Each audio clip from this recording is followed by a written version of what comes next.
itong sago dito sa Pakistan. Tawag dito ay sagodana. Ayan, ang liliit, oh. Ang liliit.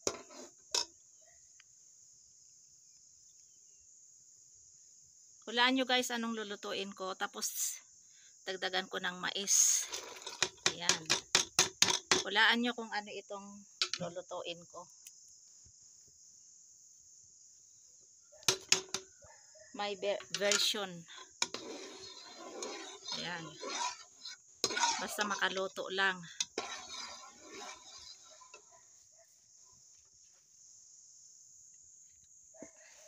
And then ito naman yung coconut powder at saka corn flour.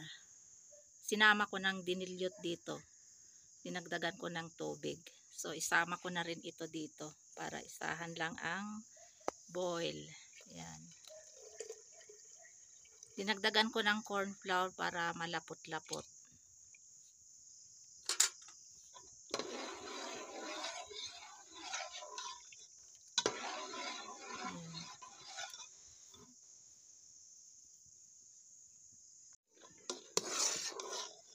Itong corn, na-boil na ito. Itong sagodana, tama na ito. Kaya, ilagay ko na itong glutinous flour. Nilagyan ko ng kulay ito. Ayan, meron pa akong konting glutinous flour. So, idagdag ko ito. Ayan. Ay, dumikit.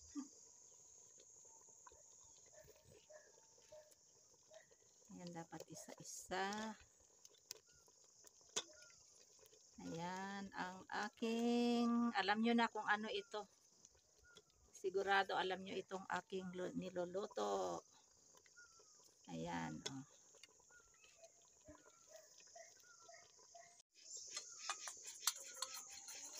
I will add also boiled potatoes because I don't have kamote or this sweet potato.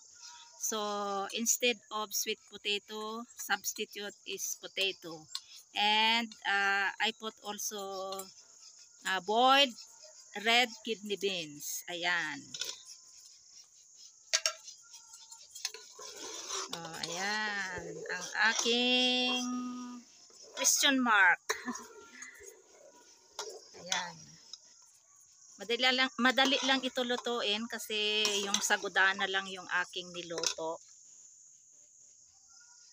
And then dagdagan ko din ng sugar. Ayan. Ayan.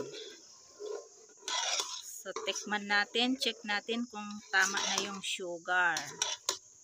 Kung kulang, kung matabang ay dagdagan natin. Ayan.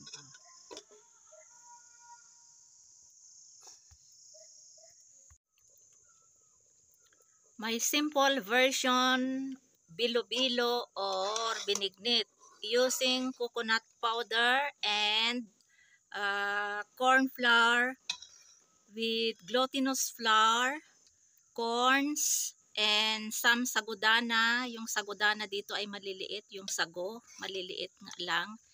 And then, boiled potatoes because no kamote or sweet potato, and I add also red kidney beans. Ayan ang aking simple na binignit or bilo or tambo-tambong in Ilocano. I cook here in wood because naubusan na ako ng gasol. Wala pang gasol na dumating. So dito ako nagluluto sa kahoy. Ayan, naluto ko na rin ang aking binignit. Ayan, luto na ito. Ayan. Masarap sana kung may langka o kayo yung saging na saba or kamote. Pero wala namang available dito sa Pakistan. So ito na lang yung aking substitute. Ayan, alhamdulillah. At least makatikim man lang ng bilo-bilo o kaya binignit. Kahit ang gamit ay corn flour o kaya coconut powder. Ayan.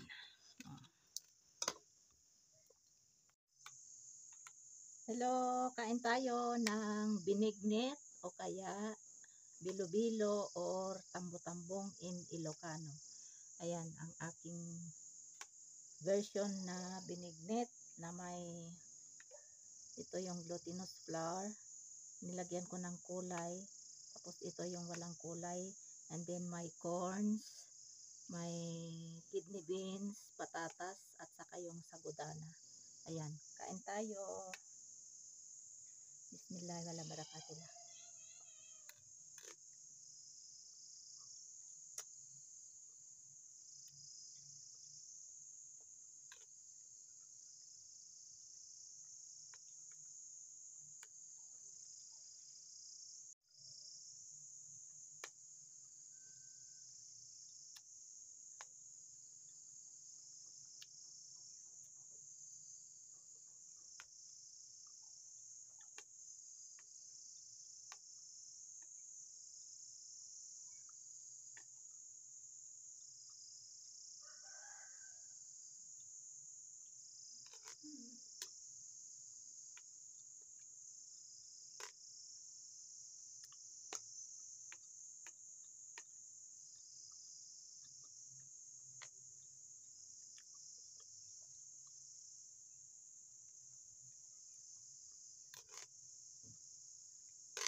Si Fatma gustong gusto niya.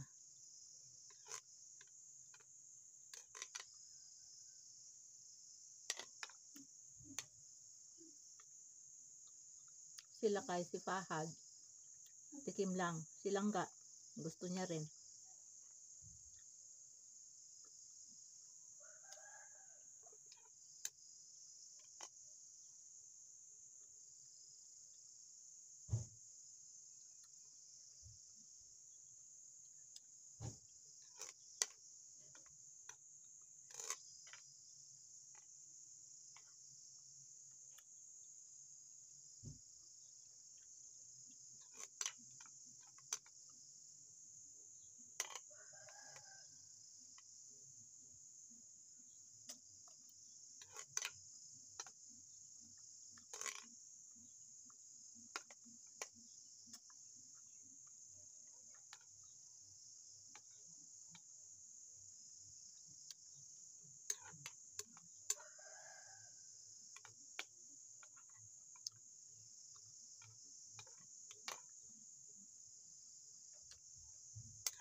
Ayan, naubos ko yung isang bowl. Mas masarap kumain ng ng bilo-bilo, binignit pag malamig. Malamig.